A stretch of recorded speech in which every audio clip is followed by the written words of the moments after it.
ಕಳೆದ 3-4 ದಿನಗಳಿಂದ ಬೆಳಗಾವಿ ಜಿಲ್ಲಾದ್ಯಂತ ಧಾರಾಕಾರ ಮಳೆ ಬೀಳುವುದರಿಂದ ಬೆಳಗಾವಿ ಜಿಲ್ಲೆಯ ಬೈಲಹೊಂಗಲ ತಾಲೂಕಿನ ತಿಗಡಿ ಗ್ರಾಮದ ಹರಿನಾಳ ಜಲಾಶಯ ಈಗಾಗಲೇ ಸಂಪೂರ್ಣವಾಗಿ ಭರ್ತಿಯಾಗಿದ್ದು ಸಾಕಷ್ಟು ಪ್ರಮಾಣದ ನೀರು ಜಲಾಶಯದಿಂದ ಈಗಾಗಲೇ ಹೊರಗಡೆ ಹೋಗುತ್ತಿರುವಂತ ದೃಶ್ಯಾವಳಿಯನ್ನು ಕೂಡ ನಾವು ಇಲ್ಲಿ ನೋಡಬಹುದು.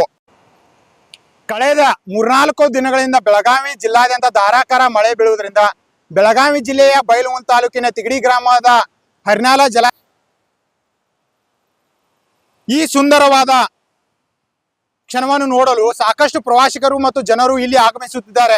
ಆದರೆ ಬಂದಂತ ಪ್ರವಾಸಿಗರಿಗೆ ಮಾತ್ರ ಇಲ್ಲಿ ವೀಕ್ಷಣಾ ಪಾಯಿಂಟ್ ಇಲ್ಲದಿರುವುದು ಬಂದಂತ ಪ್ರವಾಸಿಗರ ಮನಸ್ಸಿಗೆ ನೋವು ಉಂಟು ಮಾಡುತ್ತಿದೆ.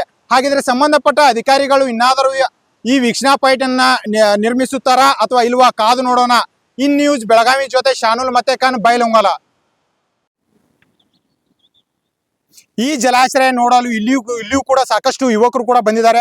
ಅವ್ರನ್ನು ಕೂಡ ನಾನು ಮಾತನಾಡಿಸುವಂತ ಪ್ರಯತ್ನ ಮಾಡ್ತೀನಿ. ಈ ಜಲಾಶಯ ಬಗ್ಗೆ ಅವರ ಅಭಿಪ್ರಾಯ ಹೇಗಿದೆ ಅಂತ ಅವ್ರನ್ನೇ ಕೇಳೋಣ. ಸರ್, ಎಲ್ಲಿಂದ ಬಂದಿದ್ರಿ? ನಾವಿಲ್ಲೇ ತಿಗಡಿಯಿಂದ ಬಂದಿರಿ ಸರ್.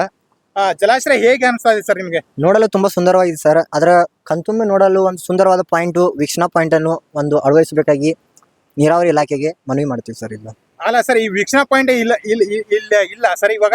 ಎಲ್ಲಿ ಸರ್? ನೋಡ್ರಿ, ಇಲ್ಲಿ ಒಂದು ವೀಕ್ಷಣಾ ಪಾಯಿಂಟ್ ಇಲ್ಲ. ನಿಂತ್ ನೋಡ್ರಿ, ಇಲ್ಲಿ ನೋಡ್ಬೇಕ್ರಿ. ಏನ್ ಕಾಣೋದಿಲ್ಲ ನೋಡ್ಬೇಕಂದ್ರೆ ಸರ್. ಹಾಗಿದ್ರೆ ಇನ್ನೊಬ್ರು ಕೂಡ ನಾವು ಮಾತನಾಡಿಸುವ ಪ್ರಯತ್ನ ಮಾಡ್ತೀವಿ. ಅವ್ರು ಏನ್ ಹೇಳ್ತಾರೆ ಅಂತ ಅವ್ರನ್ನೇ ಕೇಳೋಣ. ಹೇಗೆ ಅನಿಸ್ತಾ ಇದೆ ಡ್ಯಾಮ್ ನಿಮ್ಗೆ? ಸರ್, ಡ್ಯಾಮ್ ಚಲೋ ಐತ್ರಿ.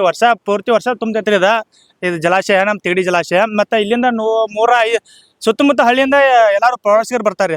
ಆದ್ರೆ ಏನಾಗೈತೆ ಅಂದ್ರ ವೀಕ್ಷಣಾ ಪಾಯಿಂಟ್ ಒಂದು ಬರೋಬ್ಬರ ವ್ಯವಸ್ಥೆ ಮಾಡಿಲ್ರಿ ಇಲ್ಲಿ ಸಂಬಂಧಪಟ್ಟ ಅಧಿಕಾರಿಗಳು. ಈಗ ನೋಡ್ಬೋದು ನೀವು, ಇಲ್ಲೆಲ್ಲ ಎಲ್ಲ ಗಜ್ಲೀಜ್ ಗಂಟಿ ಎಲ್ಲ ಐತಿ.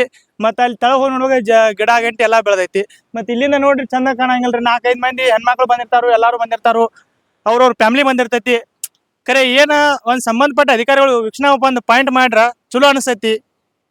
ಅಧಿಕಾರಿಗಳಲ್ಲಿ ಕೇಳುವುದು, ನೀವು ಒಂದು ಸರಿಯಾಗಿ ಈ ಸುಂದರವಾದ ಕ್ಷಣವನ್ನು ನೋಡಲು ವೀಕ್ಷಣಾ ಪಾಯಿಂಟ್ ನಿರ್ಮಾಣ. ಹೌದು, ವೀಕ್ಷಣಾ ಪಾಯಿಂಟ್ ಮಾಡ್ಬೇಕಾಗಿ ವಿನಂತಿ ಮಾಡ್ತೀವಿ ನಾವು. ಕೊನೆಯದಾಗಿ ಅಧಿಕಾರಿಗಳಿಗೆ ಏನ್ ಹೇಳಕ್ ಇಷ್ಟಪಡ್ತೀರಾ? ಅಂದ್ರೆ ಸಂಬಂಧಪಟ್ಟ ಅಧಿಕಾರಿಗಳು ಇಲ್ಲಿ ತಕ್ಷಣ ಭೇಟಿ ಕೊಟ್ಟು ಇದ್ರ ಬಗ್ಗೆ ಏನೈತ್ಲ ಅಂತ ಪರಿಶೀಲನೆ ಮಾಡಿ ತಕ್ಷಣ ಅವರ ಕ್ರಮ ಕೈಗೊಳ್ಬೇಕಾಗಿ ವಿನಂತಿ ಮಾಡ್ತೀವಿ ನಾವು.